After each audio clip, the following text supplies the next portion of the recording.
بسم الله الرحمن الرحيم.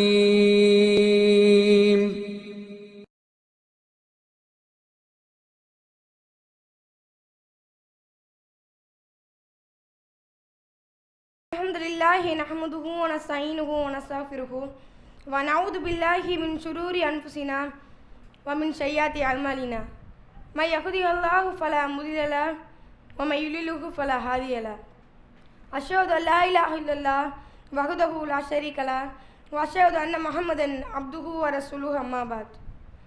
يا أيها الناس اتقوا ربكم الذي خلقكم من نفس واحدة وخلق منها زوجها وبث منهما رجالا كثيرا ونساء واتقوا الله الذي تساءلون به والأرحام إن الله كان عليكم رقيبا. ربي اشرح لي صدري ويسر لي أمري واحلل عقدة من لساني يفقهوا قولي.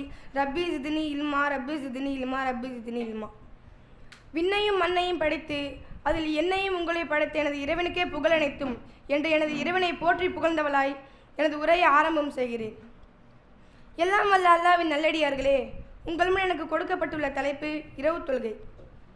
அல்லாஹ் தன் திருமறையில் கூறுகிறான், ஒமா ஹலக்துல் ஜின்ன வல் இன்ச இல்லால் யஅபுதுன். மனிதர்களையும் ஜின்களையும் வணங்குவதற்காக தவிர வேற எதற்காகவும் படைக்கவில்லை என இறைவன் சொல்கிறான்.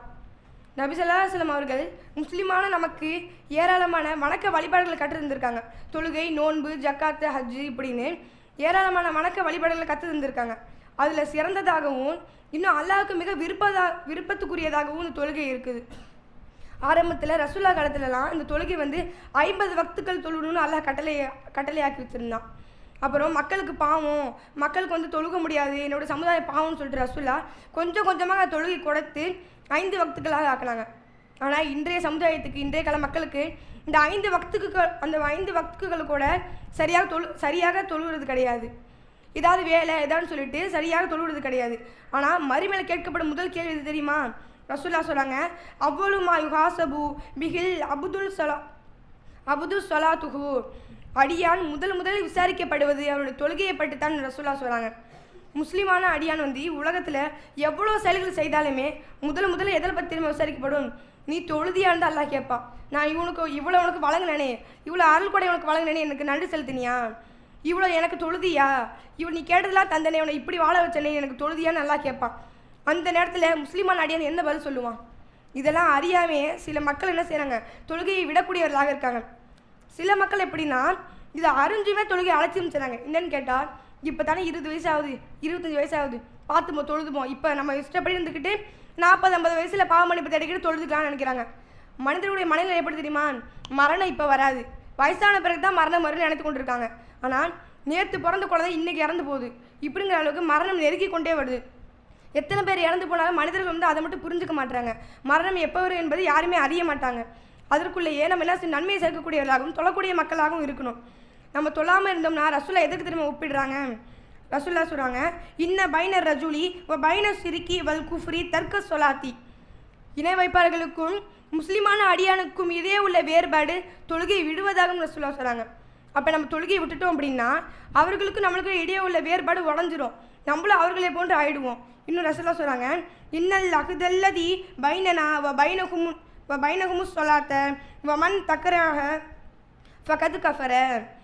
இதை வைப்பாளர்களுக்கும் முஸ்லிமானவர்களுக்கும் இடையே உள்ள ஒப்பந்தம் தொழுகையாகும். தொழுகையை விட்டவங்க காஃபிராகி விட்டாங்கன்னு ரசூல்லா சொல்கிறாங்க. இப்போ இந்த உலகத்தில் நம்ம முஸ்லீம் நிரூபிக்கணும்னா பெரிய தாடி வச்சுக்கிட்டு தலையை தொப்பி போட்டு ஜிப்பாக இருந்தால் போதும்.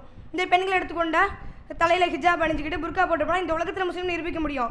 மறுமையில் நம்ம எப்படி முஸ்லீம் நிரூபிக்க முடியும்? இந்த தொழுதாதான் நம்ம இறை நம்பிக்கை கொண்ட முஸ்லீம் அப்படின்னு நிரூபிக்க முடியும். இது மட்டும் இல்லாமல் அல்லாஹ் தன் திருமலை சொல்கிறான், நீங்கள் நம்பிக்கை கொண்டு நன்றி செலுத்தினால் உங்களை அல்லாஹ் ஏன் தண்டிக்கப் போகிறான்? அல்லாஹ் நன்றி செலுத்துபவனாகவும் நன்கறிந்தவனாகவும் இருக்கிறேன் என அல்லாஹ் சொல்கிறான். அப்போ நம்ம நன்றி செலுத்துவதன் மூலம் இவ்வுலகத்திலும் சரி மறுமையிலும் சரி ஏராளமான பயன்கள் கிடைக்கிது.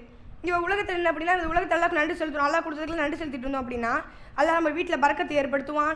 இன்னும் பாவங்களை மன்னிக்கக்கூடியவனாகவும் நன்மையை வாரி வழங்கக்கூடியவனாகவும் அருள் செய்யக்கூடியவனாக இருக்கிறான். இதே மறுமையை எடுத்துக்கிட்டோம் அப்படின்னா நம்ம தொழுவதன் மூலம் நம்ம பாவங்களை மன்னிக்கப்படுது, நன்மைகள் அதிகரிக்கப்படுது. இன்னும் நன்மைகள் இல்லை அப்படின்னா அல்லாஹ் என்ன சொல்கிறான், என்னுடைய அடியான் நஃபிலான தொழுகையை தொழுதுக்கானு பாருங்கன்னு சொல்கிறான். அப்போ அந்த தொழுகை தான் நம்ம மறுமையில் நமக்கு நன்மை தரக்கூடியதாகவும் பாவங்களை மன்னிக்கக்கூடியதாகவும் இருக்குது. ரசூல்லா சொல்கிறாங்க, ரமலான் மாதத்துக்கு பிறகு ரமலான் மாதத்தில் நோன்பு நோற்போம்ல, அதுக்கு பிறகு எது சிறந்த நோன்பு அப்படின்னா முஹர்ரம் மாதம் நோற்கும் நோன்பாகும். கடமையான 5 தொழுகைக்கு பிறகு எது சிறந்த தொழுகை அப்படின்னா இரவில் நின்று தொழப்படும் தொழுகையாகவும் ரசூல்லா சொல்கிறாங்க. அப்போ இந்த 5 தொழுகைக்கு பிறகு சிறந்த தொழுகை எது? இரவில் நின்று தொழுகும் தொழுகையாகவும் சொல்கிறாங்க. இந்த 20 தொழுகைக்கு 4 பேர் இருக்குது. அதில் ஒன்று தான் தஹஜ்ஜுத் தொழுகை. இந்த தஹஜ்ஜுத் தொழுகைக்கு ஏராளமான சிறப்புகளை ரசூல்லா சொல்கிறாங்க. என்ன சொல்கிறாங்க அப்படின்னா, நமது இறைவன் அதாவது அல்லாஹ் ஒவ்வொரு இரவிலும் அடிவானத்துக்கு இறங்கி வரான். எதுக்கு இறங்கி வரா? அல்லாஹ் இறங்கிட்டு என்ன சொல்கிறான் அப்படின்னா, ஃபமன் யதூனி, என்னிடம் யார் பிரார்த்திக்கு இருக்கிறீங்க, ஃபஸ்தஜிபு லஹு, அவருடைய பிரார்த்தனை நான் அங்கீகரிக்கிறேன். ஃபமன் யஸ்அலூனி, என்னிடம் யாராவது கேட்டால் ஃபஅகுதீஹு, அவருக்கு நான் தருகிறேன். இன்னும் வமன் யஸ்தக்ஃபிரினி, என்னிடம் யாராவது பாவ மன்னிப்பு தேடினால் ஃபஅக்ஃபிர லஹு, அவருடைய பாவத்தை மன்னிக்கிறேன்னு இறைவன் சொல்கிறான். இப்படி சொல்வதாக ரசூல்லா சொல்கிறாங்க. அப்போ நம்மளுக்காக இறைவன் இறங்கி வரான் அடிவானத்துக்கு. நீங்கள் கேளுங்க, நான் தரேன். பாவ மன்னிப்பு கேட்குறீங்க, நான் வழங்குறேன் உங்களுக்கு பாவ மன்னிப்பு நல்லா சொல்லி நம்மளுக்காக அல்ல இறங்கி வரான். இந்த அற்ப உலகத்தில் ஒரு மனிதருக்கு இன்னொரு மனிதர்கிட்ட இறங்கி போக மாட்டாங்க பொறுத்து போய். அப்படியேப்பட்ட இந்த உலகத்தில் இந்த உலகத்தை அனைத்து படைத்து வானம் பூமி அனைத்தையும் படைத்து பிரதிபலிக்கக்கூடிய நமது அரசனாகிய இறைவன் இறங்கி வர நம்மளுக்காக. இவ்வளோ பெரிய ஒரு அழுக்கொடை.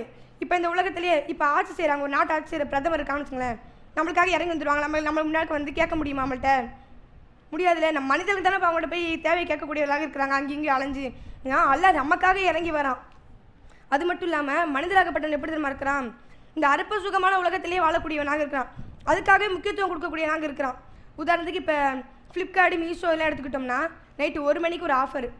முதல்ல அட்டன் பண்ணுற 10 பேருக்கு மட்டும் இந்த சலுகை வழங்கப்படும். இந்த பொருள் இவ்வளோ கம்மியாக தரப்புன்னு சொல்லிட்டா போதும். நைட்டெல்லாம் தூங்காமல் ராக்கூத்து அடிச்சுக்கிட்டு அந்த 1 மணிக்குள்ளே ஆர்டர் அட்டன் பண்ணி தான் தூங்குறாங்க. இப்படி இருக்கு இன்றைய கால நிலை. ஆனால் ஒரு பக்கம் அந்த பக்கம் அல்லா நிற்கிறான். நன்மை கேட்குறீங்களா, நான் தரேன். உங்களுக்கு பாவம் அனுப்புவாங்க, நான் தயாராக இருக்கேன். வந்து மறுமைக்கான வெற்றியை தேடிட்டு போங்க, அல்லா ஒரு பக்கம் நிற்கிறான். அவனை மறந்துட்டு இந்த அற்ப சுகமான உலகத்துக்கு போய் மனிதர்கள் நிற்கக்கூடியவர்களாக இருக்கிறாங்க. அல்லா வந்து எல்லார் மணியும் இப்படி வருஷத்தில் 2 நாள் நான் வரேன், மாதத்தில் 1 நாள் நான் வரேன் நல்லா சொல்லுவேன். ஒவ்வொரு நாளுமே நான் இறங்கி வரேன், உங்களுக்காக நான் இறங்கி வரேன், என்னட்ட பாவம் அனுப்பி தேடுங்க, நான் உங்கள் பிரார்த்தனைக்கு பதில் இருக்குன்னு இறைவன் நிற்கிறான். அது மட்டும் இல்லை நல்லா சொல்கிறேன், நீங்கள் கேளுங்க நான் பதில் இருக்கிறேன்னு நான் சொல்கிறேன். நம்மளுக்கு எவ்வளோ தேவை இருக்குது, மனிதனாகப்பட்டவனுக்கு எவ்வளோ தேவை இருந்தாலும் அது அல்ல இடத்துல தான் முறையிடக்கூடியவனாக இருக்கணும். பொருளாதாரம், ஆரோக்கியம், இன்னும் நமக்கும் சேர்த்துக்கிட்டு நமக்கு வரக்கூடிய பிள்ளைங்களுக்கும் சேர்த்துக்கிட்டு நம்ம சந்ததிகளுக்கும் சேர்த்துட்டு வராங்க. இப்போது ஒரு பக்கம் நம்மளுக்கு தேவை இருக்குன்னா இன்னொரு பக்கம் சோதனை, ஒரு பக்கம் கடன், குழந்தை பிரச்சனை, இன்னும் குடும்ப பிரச்சனை சொல்லி ஏராளமான பிரச்சனை இருக்குது. இதெல்லாம் மனிதன் யார்கிட்ட முறையிடணும்? இறைவனாகி அல்லா விடத்தில் முறையிடணும். ஆனால் இதை விட்டுட்டு ஸ்டேட்டஸு, ஸ்டோரின்னு சொல்லி இதில் வெளியிடக்கூடியவர்களாக இருக்கிறாங்க. இந்த ஸ்டேட்டஸை பக்கம் 4 பேர் அந்த துன்பத்தை நீக்க முடியுமா? கடனை தர முடியுமா? நன்மையை தர முடியுமா? முடியாது. துன்பத்தை கொடுக்கக்கூடியவன் அல்லா தான், துன்பத்தை எடுக்கக்கூடியவன் அல்லாவை தான் இருக்கிறான். அல்லா என்ன சொல்கிறான்? பொறுமை மற்றும் தொழுகை மூலம் இடத்துல உதவி தேடுங்க நல்லா சொல்கிறான். அப்படி அவனிடத்தில் உதவி தேடக்கூடிய நன்மக்களாக நம்ம இருக்கணும். அது மட்டும் இல்லாமல் பாவ மன்னிப்பு அல்லா சொல்கிறேன், பாவ மன்னிப்பு கேளுங்க, நான் பாவத்தை மன்னிக்கிறேன்னு நல்லா சொல்கிறான். ஒரு நாளைக்கு ரசூல்லா நபிசாசம் அவங்க ஒரு நாளைக்கு முன்பின் பாவங்கள் மன்னிக்கப்பட்ட அவர்களே ஒரு நாளைக்கு 100 முறை பாவ மன்னிப்பு தேடுறாங்க. தஹஜ்ஜுத் தொழுகையில் சஜ்தாலே வீழ்ந்து கிடக்கக்கூடியவர்களாக இருக்கிறாங்க. அவர்களே அப்படின்னா நம்மளாம் எவ்வளோ தூரம் என்று சிந்திச்சு பார்க்கணும். இந்த இளைஞர்கள் எப்படி தெரியுமா இருக்கிறாங்க? நைட்டு 1 மணி ஆகிட்டா போதும், நைட்டு ஃபுல்லாக ஃபோனு. 1 மணிக்கு வீட்டில் எல்லாம் அசன் தூங்குவாங்களா, சுடுறாம்பாங்க. திடீர்னு என்ன நினச்சி பார்த்தா பப்ஜி விளையாண்டுருப்பானுங்க ஃபோனில். இவனுக்கு வேறு வேலைன்னு சொல்லிட்டு படுத்துறா 2:30 மணிக்கு கீழே தானே உட்காந்துக்கான், புடிடாவனான்னு கத்துவானுங்க. முடிச்சு பார்த்தா அங்கே தம்பிக்காரன் விளையாண்டுட்டு இருப்பான். இப்படி தான் இளைஞருடைய இரவு கழியுது. 4:15 மணி ஆகிட்ட போதும், ஆளுக்கு ஆளாக போயிடுவானுங்க. பைக்கு சொன்னிக்கும், சரி புள்ள தொழுவ போகிறான் போல நினச்சா வருவார் 7 மணிக்கு வீட்டுக்கு வந்து, என்னப்பா முடிஞ்சிடுச்சா, எத்தனை மணிக்குப்பா முடிஞ்சுன்னு கேட்டான். 7 மணிக்கு முடிஞ்சுமா. 7 மணிக்கு முடிஞ்சா? 7 மணி மட்டுமா தொழுவ வச்சாங்க? தொழுகையா நீ வேறம்மா, கிரவுண்டில் மேட்ச் 7 மணிக்கு தாம்மா முடிஞ்சு அப்படின்னு சொல்லுவாங்க. அப்படின்னு சொல்லக்கூடியவர்களாக இருக்கிறாங்க. இப்படி தான் இளைஞர்களுடைய நிலை போகுது. இதே இளைஞர்களுடைய நிலை எப்படி போகுது அப்படின்னா, நைட்டு ஃபுல்லாக ரீல்ஸு, ஷார்ட்ஸு, கூத்து, கும்மானம், இப்படி பாட்டுன்னு சொல்லி இதுலேயே முடியுது. 4 மணி ஆகுனா அல்லாஹ் அக்பர் பாங்க சொல்லும் போது அல்லாஹ் அக்பர் சொல்லும்போது ஃபோன் ஆஃப் பண்ணிடுது. அஸ்ஸலாத்து ஹைரு மினனம், தூக்கத்தை விட தொழுகை மேலானது என்ன சொல்லும்போது அப்போ தான் போர்வை இழுத்து போட்டு தூங்க வேண்டியது. இப்படி தான் இன்றைய கால சில பெண்களுடைய நிலை இருக்குது. இவ்வாறு அவங்க நிலை இருந்தால் மறுமையில் அவங்க நிலை எவ்வாறு இருக்கும் என்பதை சிந்திச்சு பார்க்கக்கூடியவர்களாக இருக்கணும். இன்னும் சில வீட்டிலலாம் ரசூலா என்ன சொல்கிறாங்க, உங்கள் வீடுகளில் சில நேரத்தில் தொழுங்க, உங்கள் வீடுகளை கபர்களாக ஆக்கி விடாதீங்க, அதாவது தொழுவை நிறைவேற்றப்படாத கபர்களாக ஆக்கி விடாதீங்க ரசூலா சொல்கிறாங்க.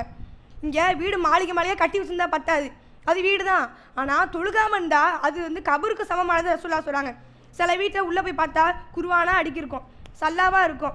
எப்போ திரும்ப எடுப்பாங்க? ரமலான் மாதத்தில் எடுப்பாங்க. அப்போ தான் சல்லாவை துவச்சி போடுவாங்க, அப்போ தான் எடுத்து தூசி தட்டுவாங்க. ஏன்னு கேட்டால் ரமலான் மாதத்தில் தான் செய்வாங்களாமா. இப்போ பொங்கல் அன்றைக்கி வீட்டுக்கு வெள்ளை அடிப்பாங்களே, அதே போன்று ரமலான் மாதம் அன்றைக்கி தான் இதெல்லாம் தொடக்கக்கூடியவர்களாக இருப்பாங்க. இப்படி இருந்தால் நிலை எவ்வாறு இருக்கும்? அது எப்படி சிறந்த இல்லாமல் மாறும்? ரசூலுல்லாஹ் வந்து ரமலான் மாதத்தில் மட்டுமா நன்மையை செய்யக்கூடிய இருந்தாங்க?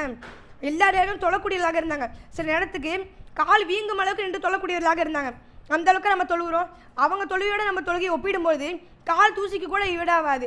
அந்த அளவுக்கு ரசூலுல்லாஹ் வந்து அல்லாஹ்விடத்தில் பாவமன்னிப்பு தேடக்கூடியவர்களாக இருந்தாங்க. பொதுவாக மனிதனுக்கு வந்து தூக்க வர நேரம் எது தெரியுமா? அந்த நடு 20 தான்.